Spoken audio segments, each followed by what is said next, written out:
Evergy introducing a new program to help those who are behind on their bills. This comes as the application for the LEAP program and cold weather rule are over. 12 News reporter Julia Daughtry spoke with Evergy and explains who's eligible for this new program. Evergy Cares is a new program aiming to help Wichitans who are behind on their bills. In order to qualify, you must meet one of these requirements. Applicants must be 65 or older, receiving permanent disability income, or your household income must fall within a certain range.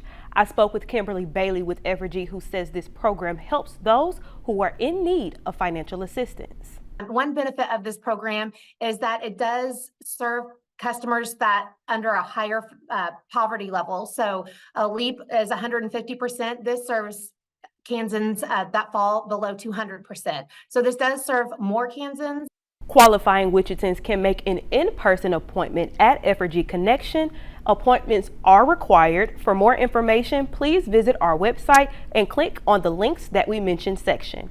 Julia Daughtry, 12 News.